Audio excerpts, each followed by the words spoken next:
Hello everyone, and welcome to our very first episode of INDSA Podcast 2.0. Here on INDSA Podcast, we strive to inspire everyone to choose the food that brings the good, as well as dive into nutrition and dietetics field to know more about it. I'm Evon, your host today. So here with me today is our alumni, Georgen.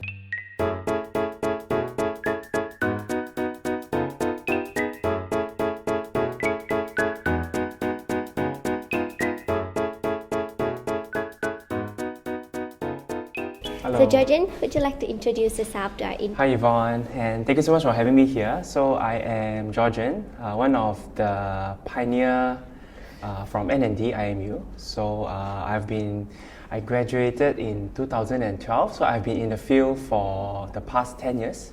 So I'm now the principal dietitian at Holmusk, a digital health company. And at the same time, I also do quite a bit of different things as well, which I believe we can talk a little bit more later, Yeah, so as what Georgen has mentioned just now, he's actually a person who wears a lot of hats right now. So we will walk through his adventurous journey later on. Sure. So before we start, let's have a random question. If you have a superpower, what kind of superpower would you like to have and why? Okay. Superpower, I think maybe the ability to read minds. Yeah, because when we are doing counseling, it's always very important to know what exactly that your patients are really thinking. So I think at the moment, how we're picking them up is basically through their words and also their non-verbal gestures. So to be able to read their minds, I think it would be a very useful skill for a dietitian. Yeah.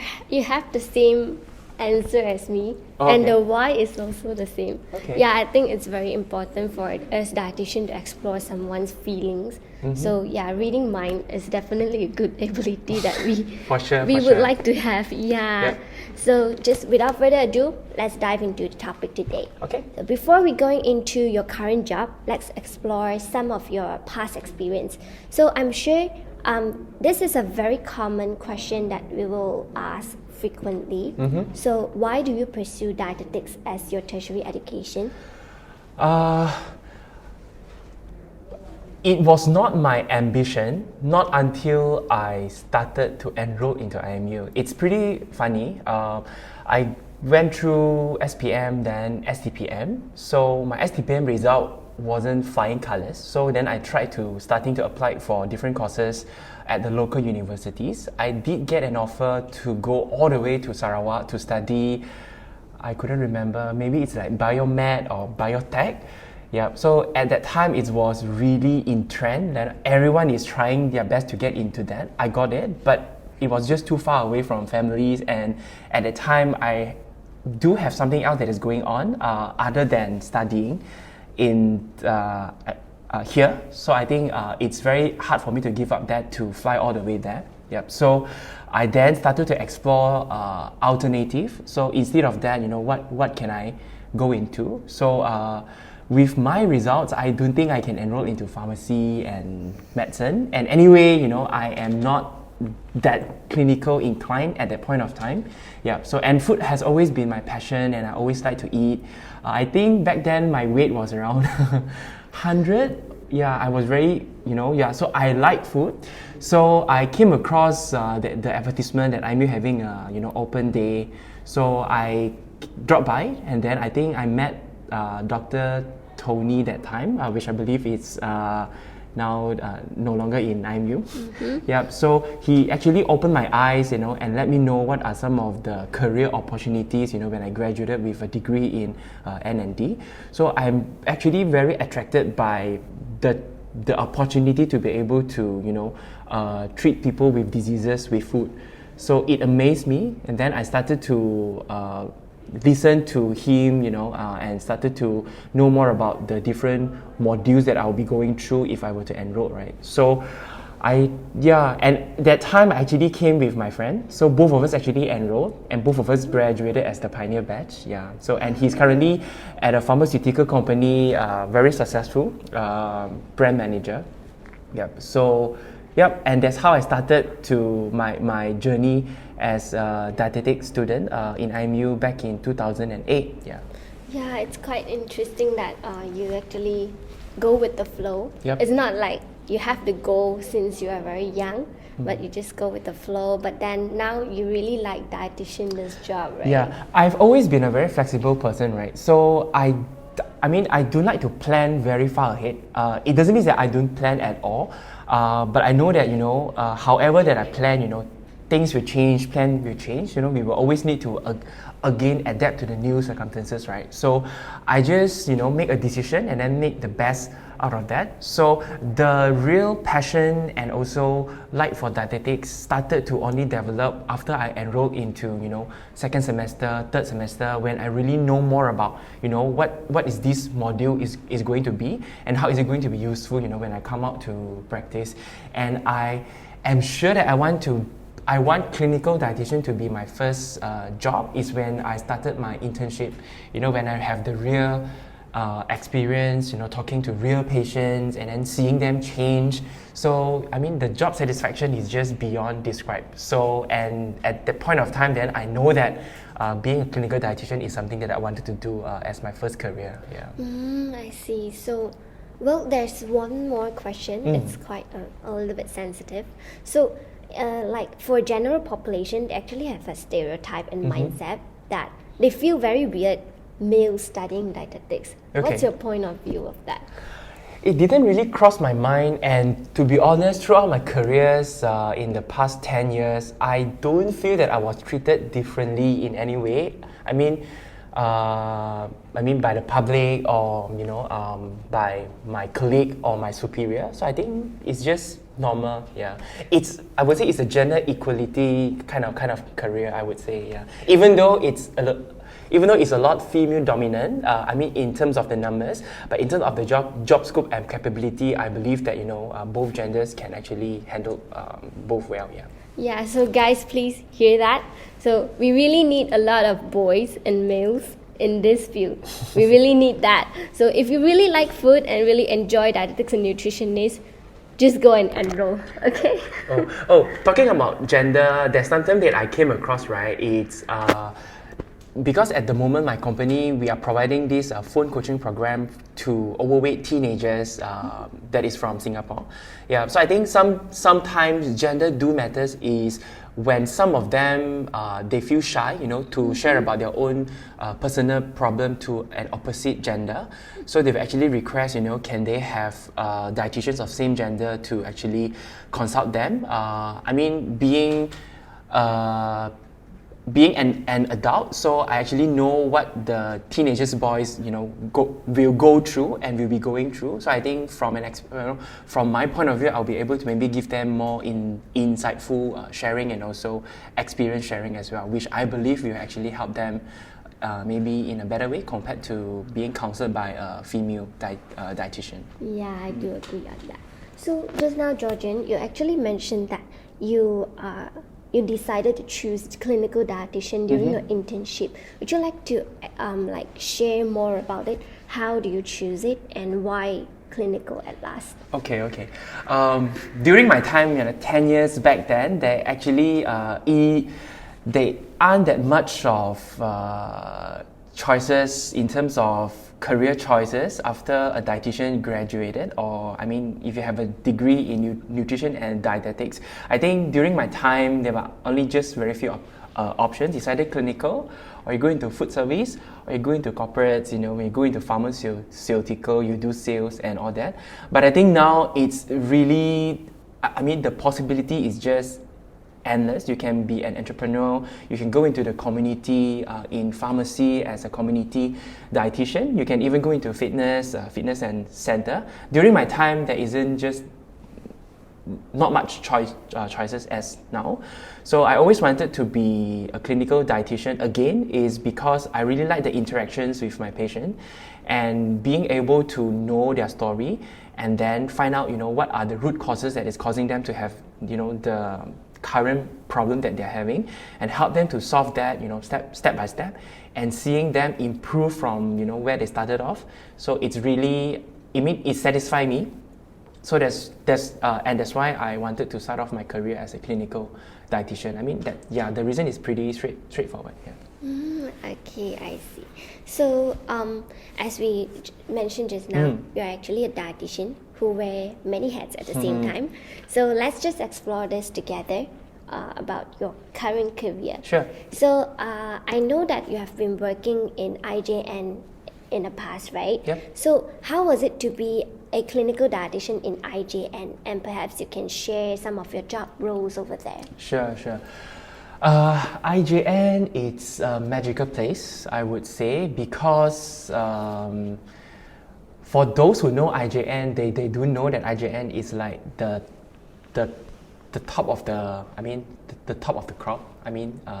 There's this saying is that it's actually the most highest level in a private hospital. I think my faith with IJN was definitely because of Prof. Ini and also Puan Mary Esau as well. So I think that time Puan Mary Esau, she actually was a guest lecturer back then during my time as a student here at IMU.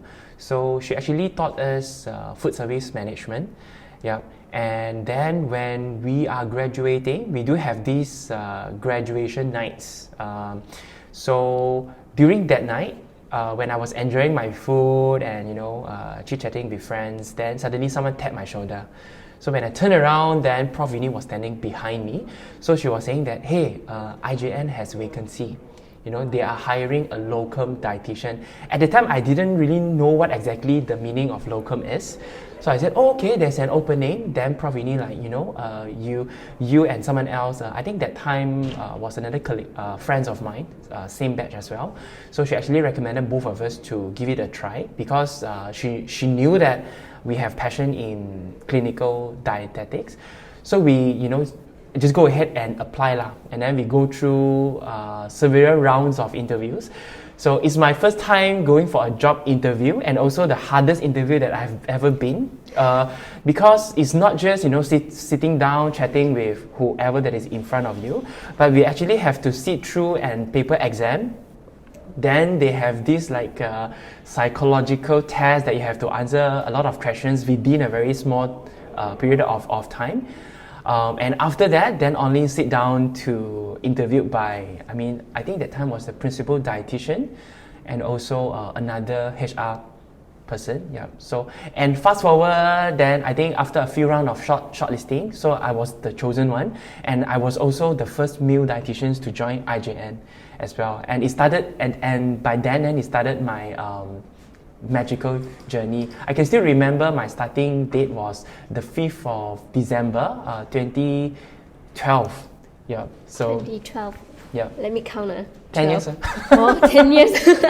Yeah, it was 10 years back then. In terms of my job scope, so it is not so much difference from what we learn and being prepared of what will be the job scope when we coming out as a clinical dietitian. It's a lot, doing the nutrition care process with the patients, we assess their nutritional status and then we diagnose them, then we intervene, we educate them, and again, then we monitor all that. So on top of this nutrition care process, there are also a lot of different things that we need to do. We need to do research, we need to also, because IJN is a HACCP accredited kitchen, they have a HACCP accredited kitchen, and they also have different kind of accreditation, JCI, MSQH. So we also need to make sure that all the services that we are providing in terms of clinical or food service are actually up to standard. So there are a lot of quality improvement jobs that we are involved in, and I think during my time at IJN, I also involved in nutrition. Research is one of them. Menu planning. So and also a lot of community works because Puan Mary like to do a lot of community outreach work. So and we have the opportunity to actually involve in some of them. It's going to old folks home, going to orphanage, and going to and during the nutrition month every year we do have a lot of happening event that we host.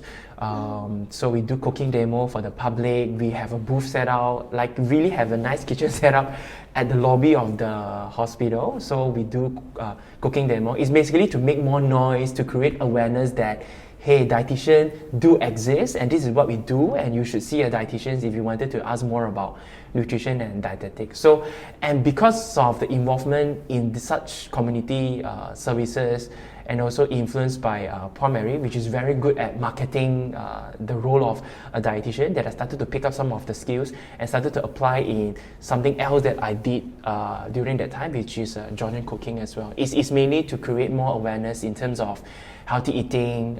That is not something that is boring, that a lot of us perceive what healthy eating is.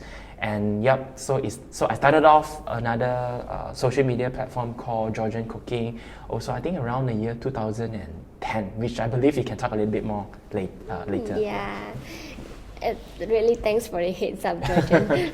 Now I know what I'm going to expected to do in the future as well. Okay. Yeah, so now you quit, after you quit IJN, you actually joined Holmusk, Yep. right? Yeah. So would you like to share more about what you are doing in this company right now? When I made the switch, it was back in 2013?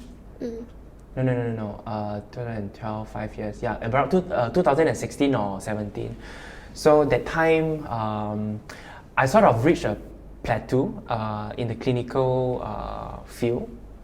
Is because I feel that on a daily basis I've been doing the same thing, which I think it was a very bad state of mind to be at, to feel that you are doing different things. But actually now when I zoom out and so start to analyze the situation that I'm in, right, I could have handled it a little bit more with an open mind, instead of saying that, oh, I'm doing different things, why not you, in your position, what are the different things that you could do at that time? So I think that time I didn't think that way. So I just started to look for opportunity outside of IJN, and I came across this a very interesting job scope that catch my eyes, is that the possibility, the opportunity to be able to work from home, but still be able to counsel a patient remotely. And then I came across this job posted by Holmusk. At that time, this job was not posted in the mainstream like Job Street or LinkedIn. I think that time it posted on a very, when I Google it, it was at the 10 or 12 page. Yeah, so it was at a very tiny job seeking website. So I started to, it sounds very fishy the way that they write it. And then, but anyway, I was still with IJN, and I might as well give it a try. I then sent in my resume. After a few months, I didn't actually hear anything from them. No one reached out to me, for an interview. Then when I started to say, maybe this is just another fishy job opportunity and it's not real. And after a few months, then I received an email from Holmusk, asking for an interview. Yeah. Then I said, okay let's give it a try and see what's really that they are doing, right?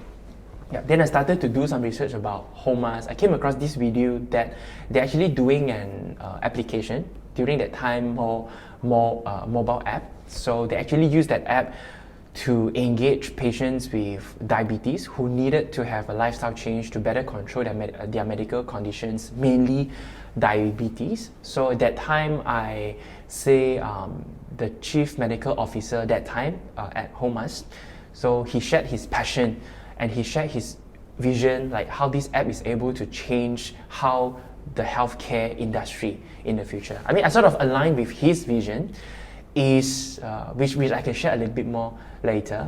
But let's fast forward how I joined Holmusk. Is after that interview, everything done through virtual interview. Again, 3 rounds of interview. The first round was with the principal dietitian that time, and then the second round was with the chief medical officer, and the last round was with the CEO of Holmusk.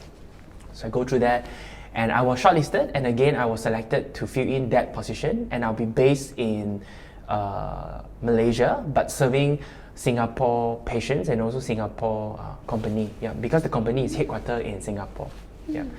So I started my journey with Holmusk back in 2017, and I started to work from home, which is a 360-degree change, because when I was with IJN, every morning I woke up at 6 something, I stuck in the jam, I then reached the hospital at 8 something, at sometimes 9, and clocking 1 minute or 2 minutes late, because stuck in the jam. Yeah, and the switch, it actually took me quite some time to adapt to it. At that time, I don't really have a proper home office setup. So I work on the sofa, I work in the kitchen, I work on the bed, so it took me some time, and also to self-discipline and also to proper set up a proper home office. And I started to really know how is it like to be virtual and also in a digital healthcare field. And that time I also started to involve more in the business side of things, doing a lot of pitching to different corporates. So that's how I started with Holmusk.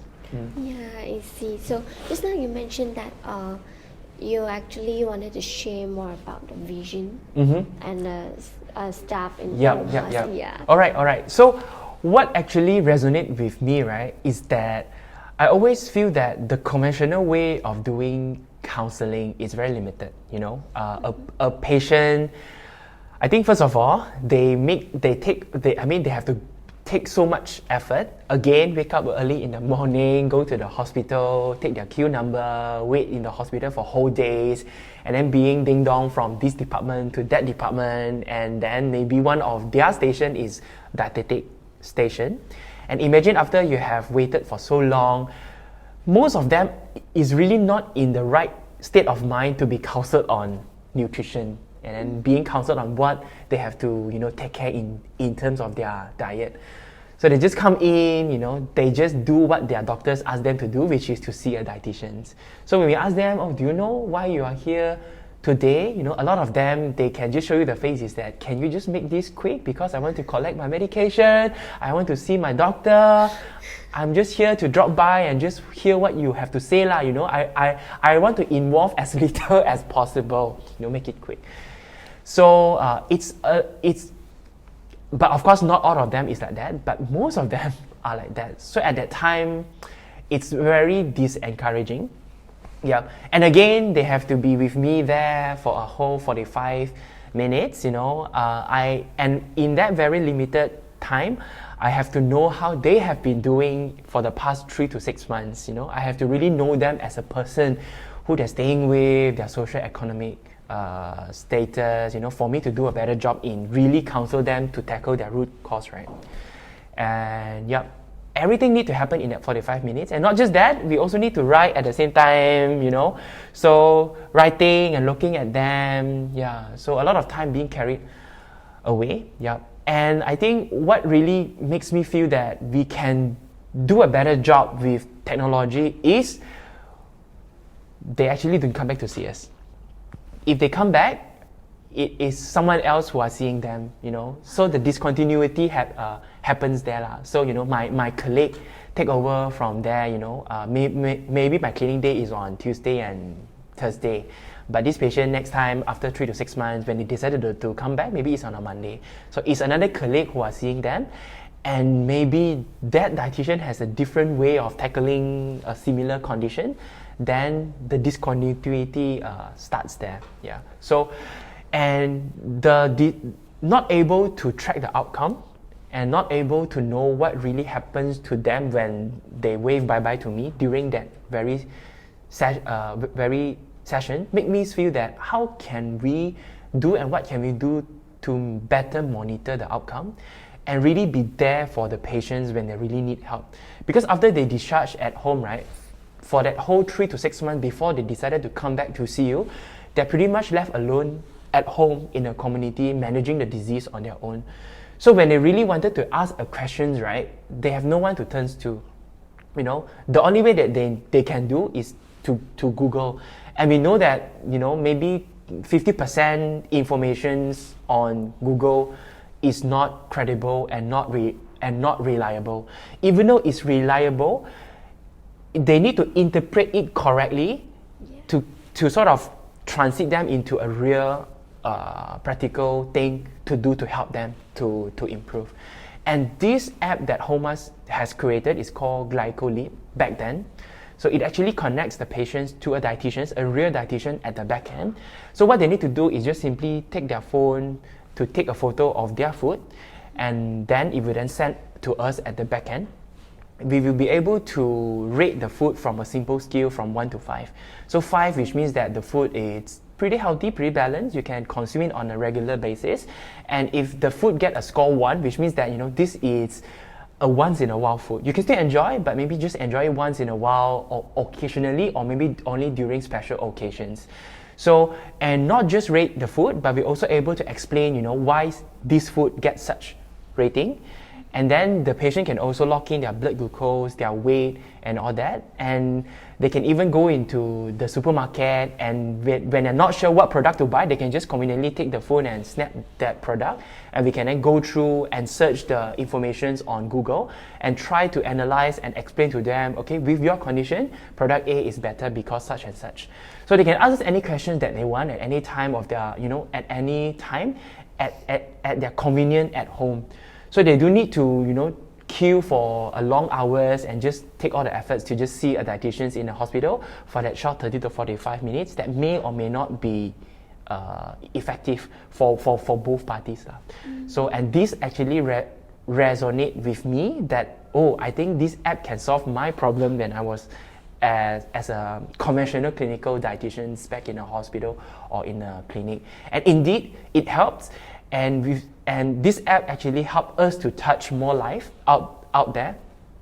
I can be a more efficient dietitian. So when I was in IJN, maybe at my maximum capacity, I can only see up to 12 patients a day, back-to-back clinic, But with such an app, I can actually have more than hundreds communication with hundreds of different patients. Our conversation doesn't need to be lengthy, okay? So maybe every avenue or every touch point is as short as maybe a few minutes of chatting, but each chatting is meaningful. So when we accumulate it, let's say I chat with Evon every day, but just 5 minutes, but each touch point is meaningful. Accumulatively, at the end of the program, I actually have maybe 100 hours of insightful and meaningful conversation with you, where you have take-home message after each conversation and you're able to apply now and then. So it actually helps the patients to understand more how they're able to better manage their condition. And on my side as a clinician, I can better monitor their condition and progress as well with the help of technology. So there are graphs at the back end for us to see how their blood sugar is doing, their 2 hours post-prandial compared to the food that they had 2 hours before. Immediately I know that, this food is causing you to have, high blood sugar after 2 hours. And then why not we maybe take down this portion of food if you're going to have this food again in the future. So now and then we're able to troubleshoot very specifically and drill down to that particular meal. I see. You have given me a very new side of clinical dietitian, because from what I really like a bit stereotype clinical dietitian is like working around a hospital and walking around wards and sit in the office, wait for patients come over. But yeah, I can see how technology advancement has actually helped in dietitians as well as our patients. So for giving an advice to a fresh graduate, would you suggest them to right away go with technology, like the digital health field, or going to a physical hospital to work? It really depends what you want and what you are looking for. So, my first piece of advice to fresh grad is always to have an open mind. It's good to know what you want, but I think it's also good to open options to something else. You don't close all the doors right away after you graduate, right? I think it also depends on, at that time, what's the market trend is like, what are the vacancy that is available. If that time the digital health has vacancy, but clinical side, in hospital maybe there isn't much vacancy that time. So I think it is more natural for you to maybe go towards the digital health side of things. But if clinical has vacancy, you can go in there. I left the hospital setting for the past 5 to 6 years, which I am pretty sure in the past 5 to 6 years, it has, definitely they have integrated certain technology into their practice as well. So maybe things has changed. So maybe they also use, now I believe most of the hospitals now have their own app. Yeah, it again depends on whether the dietetic departments have made an effort to make an appearance in such an app where they are able to still continue to keep in touch with their patients after they have discharged from their hospital facilities. So again, even though you are working in conventional or traditional hospital setup, but you can always still utilize technology to better improve your practice. It doesn't mean that digital health is always more superior, because we do have our challenges and shortcomings as well, is that nothing can replace human touch, face-to-face interactions. We still have that barrier of not able to see, not able to touch, not able to really see your facial expression, and not really able to know what exactly you meant by that word, because in the screen, it's just very different to convey emotions, unless they use emoji, which may or may not translate what they actually felt at that point of time. Yeah, so nothing can replace a real face-to-face human conversation. Yeah, so the ability to use technology in a hospital setup, I think this will be a very beautiful place to be at. Yep. So and the digital health will never be able to replace a real medical advice that is happening at a hospital level as well. We can supplement, but we can never replace. So if you are at that position that able to see how these things can be hybrid, then I think you'll be able to really do a lot of wonderful stuff. Okay, so in the past 10 years, you have already stepped into the clinical dietitian for the past 10 years. Do you have any special memories or challenges would you like to share? Challenges is challenges in terms of job, in terms of career-wise and job-wise, not so much. But I think the challenges is you have to go through, you will fall into a state of mind where you started to question yourself. Is what you are doing makes you happy? Is what you're currently doing makes you happy? Do you see yourself doing this in the next 5 to 10 years? So throughout my careers in the past 10 years, I did encounter 2 or 3 times of this, low peak in my career. There's certain questions, am I doing enough? Am I really enjoying what I'm doing? Am I really doing something that is impactful? So my challenges is, or maybe my advice to me, maybe to myself in the next 5 years, if I were to encounter this phase or state of mind again, I think my advice for me for that time is to always keep an open mind, and also to be truthful to myself, not to avoid, and to really have that self-conversation to better analyze the situation. Yeah. So what I'm currently doing now, I'm pretty happy with what I am doing. But again, things change. Maybe in the next 5 years, I don't see it the same way. Then maybe in the next 5 years, I'll be doing something entirely different. So again, to be open-minded and always be curious, and always to be humble as well. So I think this piece of advice is applicable to fresh grad, and it's applicable to senior who has been in the field for 10 to 15 years. Is always to be humble. You can be in the field for 10 years or 15 years and people really see you as a role model, but it doesn't really give you that pass to be arrogant, to be what I say is always right. You have to follow me, you have to do what I say. It's always to be humble and always hear what people has to say, because now the youngsters have a lot of new ideas. They have something positive to bring into the field as well. So with an open ears, we can really help to change things as well.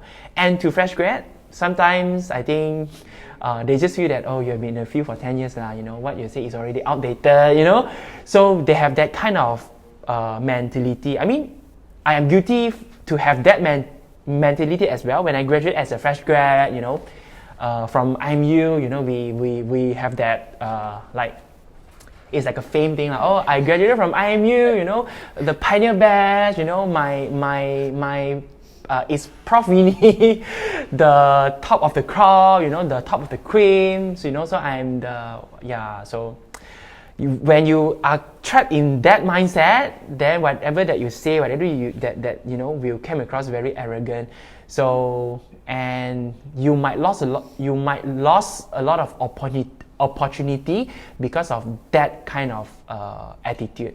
Yeah. So if you're able to be humble, if you're able to keep an open mind, listen and don't jump to conclusion straight away, and always don't be judgmental, it will actually lead you to a very long way to go. Yeah, I agree with what you said actually. So we have already explored a lot on dietitian itself. So let's explore the other hats that you are wearing. Okay. Just now you have mentioned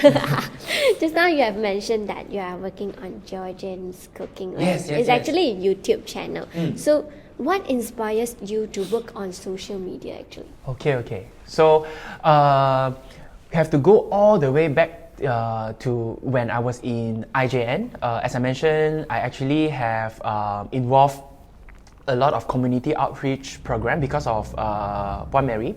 So at that time, there is this seed that is planted in me, right? So is to explore what can I do more in health promotion, because in hospital is a lot damage control. The damage has already been done.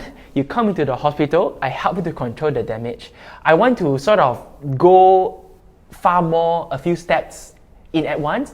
Before you fall sick, how can I prevent you from falling sick? So then I started to explore. At that time, I think Facebook is still, is still in trend. A lot of people are still using Facebook, not like now. Yeah. So I started off by creating a Facebook page. That time is just more like a journaling for me, whatever that I cook at home.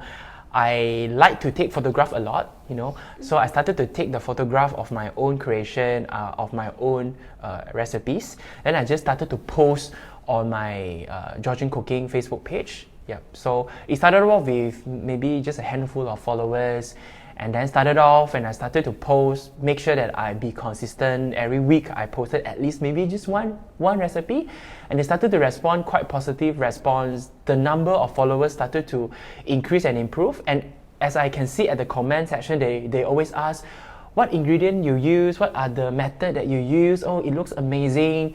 I started to know, people actually wanted to know more how I created these recipes. And it started me to go into creating recipe sheet. That time is very much still infographic, photo of that recipe, then with the ingredient list, and then also the steps. I think what's really different me from someone else is the nutrition analysis part, where I really do nutrition calculation. If you eat one serving of this, how many carbs, how many calories that you get from this recipe. And it then evolved into recipe videos. Yeah. Then during that time, Tastemade. I'm not sure whether you guys know about Tastemade. Yeah, it's like very short 1 minute video, taken from top to bottom, right? Like a very quick recipes being put up. I was really amazed by the way that they do that video. So I just also wanted to copycat a little bit, like replicate what they have done. And indeed, it actually helps me to get more followers and more engagement in that sense. Yeah. So I then it started to pick up. More and more people ask about, when are you posting your next recipes? Where did you get this product from, and all that. And then I think that time I started to be known as a cooking dietitian. That time, not just by the public, but by my colleague as well. So then I started to get invitation. Hey Georgen, my hospital is doing that, and we need to do this cooking demo. Can you come? And that fitness center started to say, hey Georgen, I came across this video and it's very fun. I'm doing this open day for my fitness center, and I want to have health talks. can you also pair it with a cooking demo? At the time, I'm really amazed. Oh, this is what people want. And then, and of course, again, it's another source of bread and butter. I mean, it's a part-time for me that time lah, because I think, again, to always give value to what the things that you created and never do things for free. Alright, so when you start feeling that whatever that you do has value, start charging.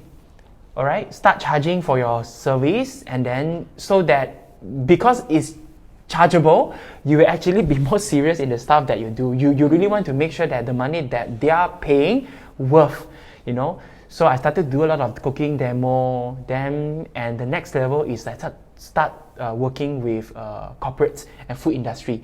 So like food company like Abbott, like Nestle. So they also reached out to me, you know, can you do this talk, you know, can you use our product to do different recipes and all that. So that time is quite controversial because we know that dietitians should never endorse certain product. So again, there's a lot of gray area that I personally need to explore because no one else has done things like this before me. I have no one to refer to. So, you know, but again, I kept in touch with the lecturers here in IMU. So I actually reached out to them for opinions. Then to start to draw the line clear. Okay, I can work with an industry, but this is my boundary, this is my barrier. I started to have that negotiations sessions with the product company. I can do this, but these are the things that I can't do. They respect that. They know where I'm coming from.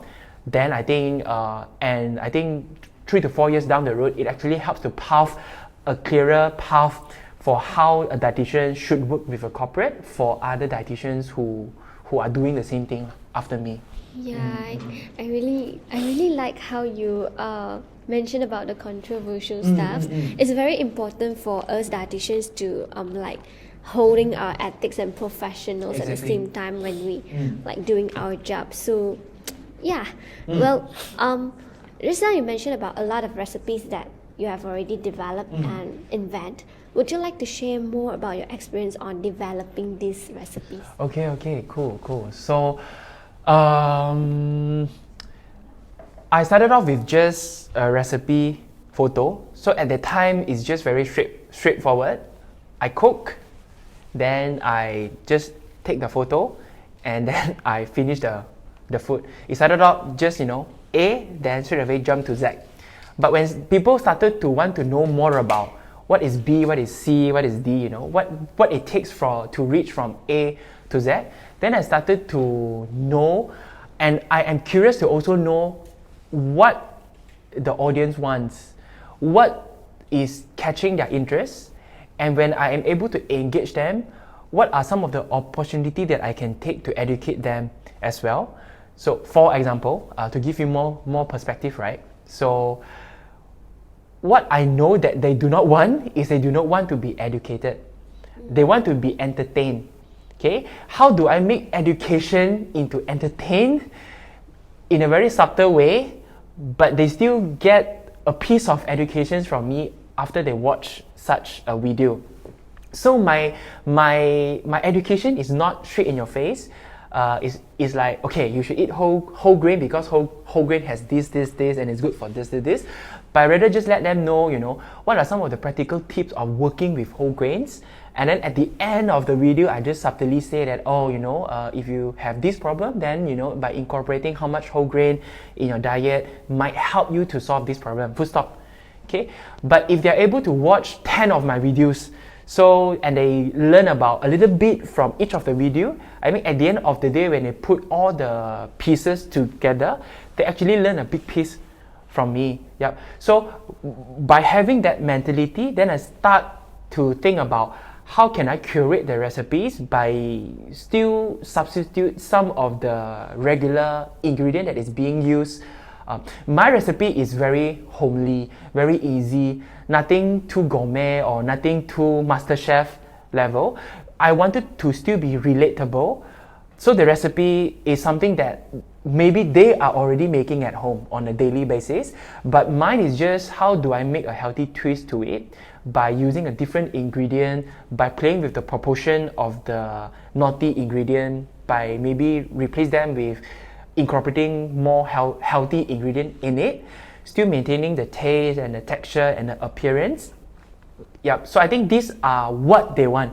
So, and this is what I put a lot of time into trying to experience with the ingredient and also the outcome as well. So this is my thought process when creating recipes, relatable, but is still healthier, and also when I'm taking the video, the different angle, how do I edit them at the end of the shooting to engage them from the start of the video until the end of the video. I think if you're not able to engage them, you actually feel, whatever hardship that you put into creating the recipes and video actually goes to waste. So you have to make sure that the way that you put up the storyboard, the different shooting, different angle, different editing, the music and all, it actually plays an important role to make that piece of video successful in engaging them and also educating the audience as well. So have you ever experienced like making evil dishes? Evil dishes? Of course, definitely. Because dietitian is human as well. Because when I go out to eat with my friends, when they know that I'm a dietitian, then they will say, oh, so you don't eat fast food lor?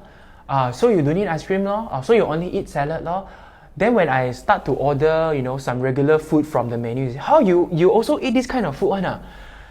Yeah, so I mean, to whoever that is listening to this podcast, or if you are watching us on YouTube, this is the first myth to debunk. Is dietitian is still human. We still eat normal food as a normal person, but what is different is maybe the way that we enjoy them might be a little bit different. Maybe we will make some special order, or maybe we will better control the portion of frequency that we eat that kind of food.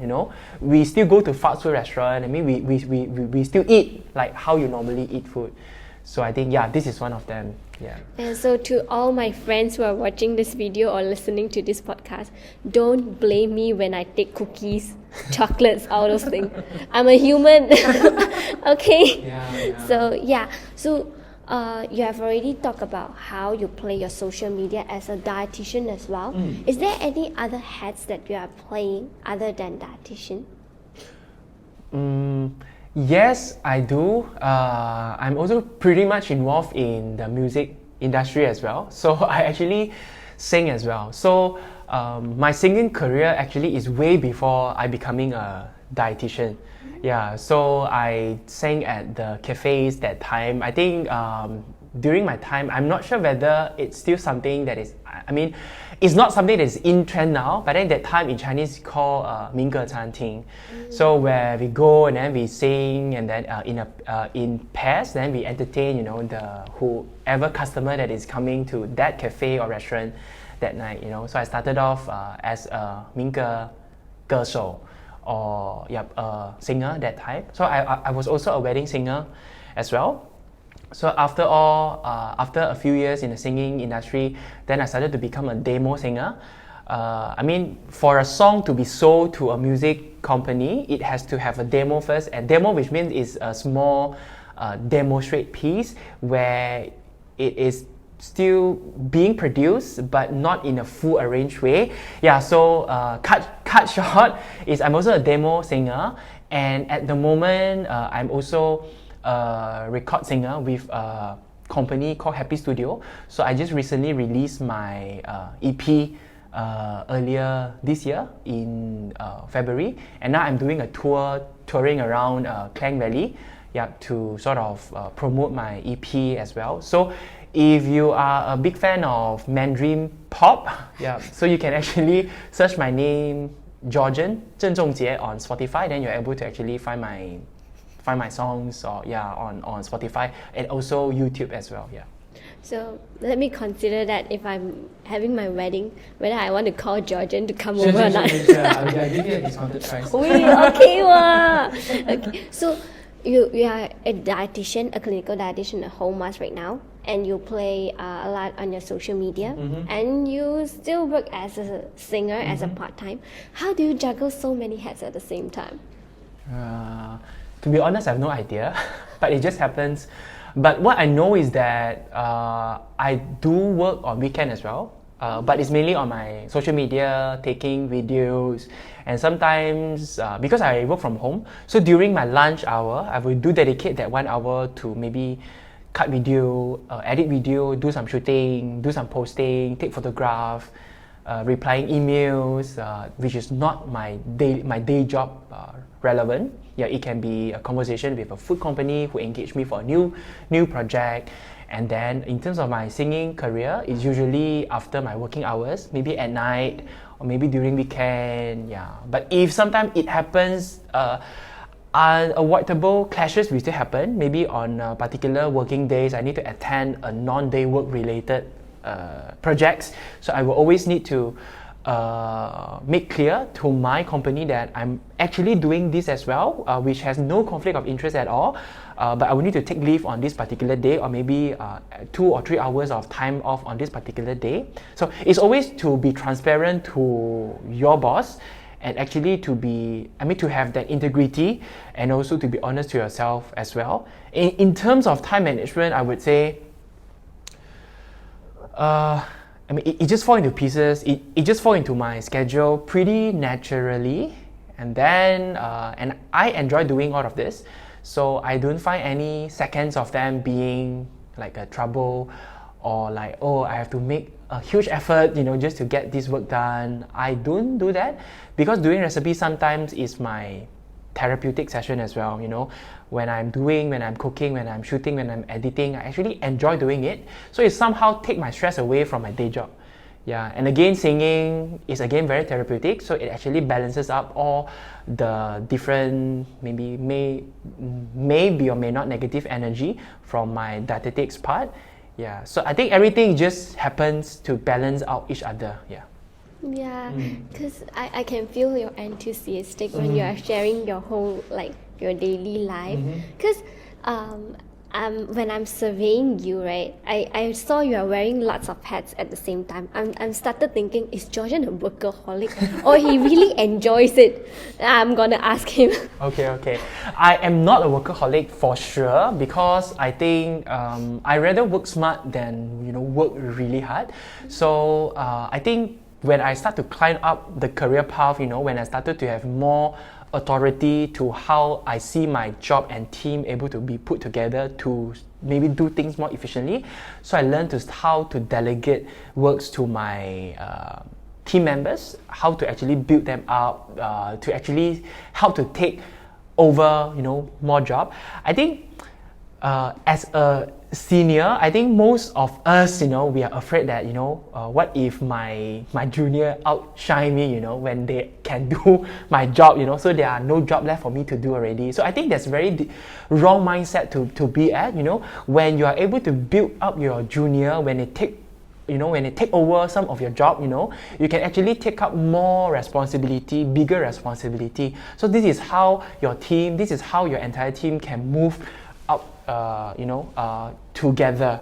So I think, when I start to delegate my jobs to my team members, so I actually have more time to really focus on what need to be focused at. Yep. So I think it's a win-win for everyone. Yeah. So we have come very near to the end. Okay. This is a very, very important question for us, especially the juniors all looking here. So what are the 3 most vital characteristics to be a good dietitian, and why? Okay. I believe throughout our conversation just now, I already shared a few. I think number 1 is be humble. Yeah, no matter you are junior, you are senior, you are with CGPA 4.0, or maybe just, it doesn't matter how well or how good you are always bad at something, so you always need to be humble. Yeah, when you are be humble, you will be likable. So each avenue and each interaction with different people from different level, you may or may not know that it will actually lead to a bigger opportunity in the future. So when it's come to interacting with another human being, just be nice, be humble, be respectful, be curious, it's not just all about you yourself, because no one give a Yeah, okay. Sorry. Yeah, so like, the word don't just, don't just evolve you. So always be humble and always listen to what people have to say. It's not just all about you. Yeah, so I think number one is be humble. Second one, characteristic is maybe be open-minded. As I say, don't close all your doors. Have open doors, not just doors, windows. Yeah. So, and don't always jump to conclusion that okay, I only want this. Because if you have that mindset that I only want this, then you will actually miss out a lot. So don't say that I only want to be a clinical dietitian. I don't want to think about corporates. I don't want to think about food service. Don't do that. It's good for you to know what is your interest. Maybe you are very interested in clinical, but do not give up any opportunity to learn more about something beyond clinical. Like you maybe want to know more about food service. Maybe you find it not interesting is because you do not know it enough. So when you started to know something more in depth, when you started to know, this is what it is about food service. This is what it is about working in a corporates. Oh, okay. Then maybe you will find some of the pieces resonate with what you actually want. Yeah. So always to have an open mind. And number 3 is always be punctual. Yeah, always be punctual. Even though I was 3 minutes late just now, just waiting for my coffee to be made. Yeah, so always to be punctual, because being punctual tells a lot of who you are a person. Who you are as a person. If you are 5 minutes earlier, it actually shows that this appointment, this meeting really means a lot to you. That's why you make all the efforts to be 5 minutes earlier. So it actually set up a good impression to you as a person. So I think these are the 3 most important characters that I feel that being a fresh grad or if you're already in the industry for years is still very important for you to carry with you. Yeah. So, dear juniors, and to me myself, be humble, be open-minded, and don't late for class. Okay, so yeah, we have come to the end. Yeah. So thank you so much, Georgen, for the wonderful session. I'm sure that all our audience have had a fruitful time with you. Yeah. So people, please don't forget to follow Georgen's Instagram and Facebook, Georgen's Cooking, and subscribe his YouTube channel. I bet you'll regret if you miss out any of the content that he's made. So before we sign off, do check us out on our social media, and details are attached down below. Thank you once again for tuning in to our podcast today, and we'll see you soon to the next episode. So this is INDSA Podcast, inspiring everyone to choose the food that brings the good. Bye! Bye, thank you.